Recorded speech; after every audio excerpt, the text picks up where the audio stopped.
ಈ ವಿಡಿಯೋದಲ್ಲಿ ಬರುವ ಎಲ್ಲಾ ಪಾತ್ರಗಳು ಮತ್ತು ಸನ್ನಿವೇಶಗಳು ಕೇವಲ ಕಾಲ್ಪನಿಕ ಹಾಗೂ ಯಾರಿಗೂ ಯಾವ ವ್ಯಕ್ತಿಗಳಿಗೂ ಅನ್ವಯಿಸುವುದಿಲ್ಲ. ನಾವು ಮಾಡಿರುವುದು ಕೇವಲ ತಮಾಷೆಗಾಗಿ ಮತ್ತು ನಿಮ್ಮ ಮನೋರಂಜನೆಗೆ ಸೀಮಿತ. ಏನಿದು ಫ್ರಂಟ್ ಪೇಜಲ್ಲಿ ಇಂಟ್ರೆಸ್ಟಿಂಗ್ ಮ್ಯಾಟ್ರೇ ಇಲ್ಲ ಬಾ. ಇರು ನೆಕ್ಸ್ಟ್ ಪೇಜ್ ಹೋಗೋಣ. ಇಲ್ಲೂ ಇಲ್ಲ. ಇಲ್ಲೇನಾದ್ರು ಆಯ್ತಾ? ಓ ಐತೆ. ದೊಡ್ಡ ಪೋಸ್ಟರ್ ಬೇರೆ ಹಾಕ್ಬಿಟ್ಟು ಕೊಟ್ಟಾರೆ. ಸೋಷಿಯಲ್ ಮೀಡಿಯಾದ ಸುಪ್ರಸಿದ್ಧ ನಟನಾದ ಧನ್ವೀರ್ ದೇಸಾಯಿ ಸವಿತು ಹುಡುಕಲುವಾಗಿ ದೊಡ್ಡ ಅಭಯಾರಣ್ಯದಲ್ಲಿ ನಾಪತ್ತೆ.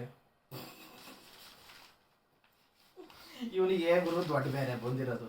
ಇಲ್ಲೇ ಕಿರಣಿ ಅಂಗಡಿಗೆ ಹೋಗಿ ಅದ್ರ ನಂದಿನಿ ಸ್ಟೋರ್ಗೆ ಹೋಗಿ ಕೇಳಿದ್ರೆ ಅವರೇ ತುಪ್ಪ ಕೊಟ್ಟು ಕಳಿಸಿರೋರು. ತಿಂತಪ್ಪ ಮನೆ ಕಣದ್ ಬಿಟ್ಟು ಎಲ್ಲ ಹುಡುಕ್ಯಾತ ಹೋಗೋಣಂತ ಕಾಡಿ. ಇವನನ್ನು ಹುಡುಕಲು ಹೋದ ಕಾಫಿನಾಡು ಶಂಕರ ಸುಷ್ಮಿತಾ ಗೌಡರ ಜೊತೆ ನಾಪತ್ತೆ. ಓಹೋ ಇದು ಬ್ಯಾರೇನೇ ಐತಿ. ಇವರೆಲ್ಲರನ್ನು ಹುಡುಕಲು ಹೋದ ಕ್ಯಾಪ್ಟನ್ ದಿಲೀಪ್ ಗೌಡರವರು ಸವಿತಾ ಗೌಡರ ಜೊತೆ ನಾಪತ್ತೆ. ಹಿಂಗಾಗ್ಬಾರ್ದಿತ್ತು. ಏನ್ ಹೇಳುವ ರಾಜಣ್ಣ, ಇತ್ತೀಚೆಗೆ ಕರ್ನಾಟಕದಲ್ಲಿ ಈ ಗೌಡ್ರ ಗದ್ದ ಬಹಳ ಆಗೈತಪ್ಪ. ಹೇಳ್ಬಾರ್ದು, ಕೇಳಬಾರ್ದು, ಎತ್ತಬಾರ್ದು. ಅದೇನ್ ರಂಗಣ್ಣ, ಅವ್ರ ನಾಪತ್ತೆ ಇವ್ರ ನಾಪತ್ತೆ ಅಂತಿದೆ, ಒಬ್ರಾರ ಪತ್ತೆ ಆದ್ರೆ ಇಲ್ಲ. ಮುಂದೇನೈತೆ ಅಂತ ನೋಡೋಣ. ಇವರನ್ನು ಹುಡುಕಲು ನಮ್ಮ ಅರಣ್ಯಾಧಿಕಾರಿಗಳು ದೊಡ್ಡ ತನಿಖೆಯನ್ನೇ ನಡೆಸುತ್ತಿದ್ದಾರೆ. ಓಹೋ, ಇವ್ರು ಈ ರೀತಿ ತನಿಖೆ ನಡೆಸ್ತವ್ರು ಅಂದ್ರೆ ಅವ್ರು ಸಿಗೋದು ಎರಡು ಕನಸು. ಏನಂತೀರ ರಾಜಣ್ಣವ್ರೆ, ಇದರ ಬಗ್ಗೆ ನಿಮ್ಮ ಅನಿಸಿಕೆ ಅಭಿಪ್ರಾಯ? ನೀನು ಪಿಕ್ಚರ್ ನೋಡಿ ನೋಡಿ ನೋಡಿ ಹಾಳಾಗಿ ಹೋಗಿದೀಯಾ. ಏನಂದೆ? ಸಿನಿಮಾ ನೋಡ್ಬಿಟ್ಟು ಹಾಳಾಗಿದ್ದೀನಂದ್ಯಾ? ಏಯ್, ಅಣ್ಣವ್ರು ಗಂಧದ ಗುಡಿ ಸಿನಿಮಾ ನೋಡ್ಬಿಟ್ಟು ಎಷ್ಟೋ ಜನ ಅರಣ್ಯಾಧಿಕಾರಿಗಳಾದ್ರು. ಬಂಗಾರದ ಮನುಷ್ಯ ಸಿನಿಮಾ ನೋಡ್ಬಿಟ್ಟು ಎಷ್ಟೋ ಜನ ರೈತರಾದ್ರು. ಶಬ್ದವಿಧಿ ಸಿನಿಮಾ ನೋಡ್ಬಿಟ್ಟು ಎಷ್ಟೋ ಜನ ಪೊಲೀಸ್ ಆದ್ರು. ಯಾರಿಗ್ ಗೊತ್ತು, ನಾನು ಒಂದಲ್ಲ ಒಂದಿನ ದೊಡ್ಡ ಸೂಪರ್ ಸ್ಟಾರ್ ಆದ್ರೂ ಆಗ್ಬೋದು. ನೀನು ನನ್ನ ಫ್ಯಾನ್ ಆದ್ರೂ ಆಗ್ಬೋದು. ಸರಿ ಬಿಡಪ್ಪ. ಅಲ್ಲ, ಸಿನಿಮಾನ ನೀವು ಸಿನಿಮಾ ತರ ನೋಡಿ. ಸಿನಿಮಾದಲ್ಲಿ ಒಳ್ಳೇದು ತೋರಿಸ್ತಾರೆ, ಕೆಟ್ಟದ್ದು ತೋರಿಸ್ತಾರೆ. ನಿನ್ ಜೀವನಕ್ಕೆ ಏನಪ್ಪ ಬೇಕು? ಒಳ್ಳೇದನ್ನಷ್ಟೇ ತಗೋ. ಸರಿ ಬಿಡೋಣ. ಏನಪ್ಪ ಆಯ್ತಪ್ಪ ಅಂದ್ಬಿಟ್ಟೆ. ಅಲ್ಲ, ಮೊನ್ನೆ ನೀವು ಟ್ರಿಪ್ಗೆ ಹೋಗಿದ್ರಲ್ಲ, ಹೆಂಗಿತ್ತು? ಚೆನ್ನಾಗಿತ್ತು ಕಲಾ, ಆದ್ರೆ ಒಂದೇ ಒಂದು ಎಡವಟ್ ಆಗೋಯ್ತು.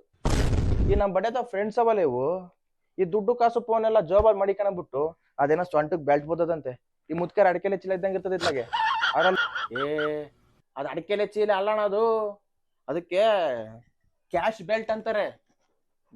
Uneducated country ಪೆಲೋ.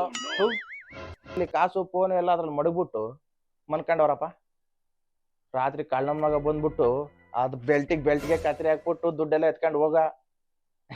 ಆಮೇಲೆ ಏನ್ ಮಾಡ್ತೀಯ ಪಾಪ, ಯಾರ ತವನು ಕಾಸಿದ್ದಿಲ್ಲ. ನನ್ ತಾವಿದ್ ಕಾಸಲ್ಲೇ ಬಂದು ಹೂ ಸೇರ್ಕೊಂಡು. ಅಣ್ಣ, ನಂಗೊಂದು ಡೌಟು. ಎಲ್ಲರ ಕಾಸನ್ನು ಕತ್ಕೊಂಡು ಹೋಗವ್ರೆ, ನಿನ್ ಕಾಸು ಯಾಕೆ ಕತ್ಕೊಂಡು ಹೋಗ್ಲಿಲ್ಲ? ಬಲ ಇಲ್ಲಿ ನಾನೇ ನೀ ದಡ್ ಬಡ್ಡೆ ಮಾಡ್ಕೊಂಡಿದ್ಯಲ್ಲ. ನನ್ ಸೇಫ್ಟಿ ಲಾಕರ್ ನನ್ ಚಡ್ಡಿ ಜಾಬಲ್ಲಿ ಇಕ್ಕಿದ ಕಂಡ ಎಲ್ಲ. ಕತ್ರಿ ಹಾಕೋದಿರ್ಲಿ, ಮೀಟ್ ಇದ್ರೆ ಮುಟ್ಲಿ ನೋಡೋಣ. ಓಹೋ, ಹೌದು ಬಿಡೋಣ. ಅದನ್ನ ಮುಟ್ಟಕ್ಕಂದ್ರೂ ತುಂಬಾ ಮೀಟರ್ ಬೇಕು. ಏನ ನಿನ್ನೆ ರಾತ್ರಿ ನಿಮ್ಮನೇಲಿ ಅಪಾಟಿ ಪಟಾಕಿ ಹೊಡಿತಿದ್ರಿ? ಏನ್ ದೀಪಾವಳಿ ಇಲ್ಲ, ಯಾವ್ದು ಫಂಕ್ಷನ್ ಇಲ್ಲ, ಏನಾಗದೆ? ಏನಿಲ್ಲಣ್ಣ, ಅವ್ರೇಕಾಳು ಸೀಸನ್ ಬಂತಲ್ಲ, ಅದಕ್ಕೆ ಮನೆಗೆ ಎಲ್ರಿಗೂ ಗ್ಯಾಸ್ಟ್ರಿಕ್ ಜಾಸ್ತಿ. ಎಲ್ರು ಕಾಂಪಿಟೇಷನ್ ಪಟಾಕಿ ಹೊಡಿತಿದ್ದೀವಿ. ಇನ್ನೊಂದು ಬಂತು. ಮನೆ ಒಂದೇ ಸಮಯ ವಾಸನೆ. ಕಾಲೇಜ್ಗೆ ಹೋಗಂದ್ರೆ ಮೊಬೈಲ್ ಇಟ್ಕೊಂಡು ರೀಲ್ಸ್ ಮಾಡ್ತಾವಂತೆ. ರೀಲ್ಸ್ ಅಜ್ಜಿ ಅಪ್ಪಗೆ ಹೇಳ್ತೇನೆ, ಹೋಯ್ತೇವನಿ ಕಾಲೇಜ್ಗೆ. ಅಪ್ಪಗೆ ಹೇಳ್ಬೇಡ ಆಯ್ತಾ? ಇಂಥ ಜನ ಎಲ್ಲಿ ಸಿಗ್ತಾರೆ ನಿಮ್ಗೆ? ಹೊಡಿರಿ ಚಪ್ಪಾಳೆ, ಹೊಡಿರಿ. ಇದು ನಮ್ ದೇಶ ಅಂದ್ರೆ.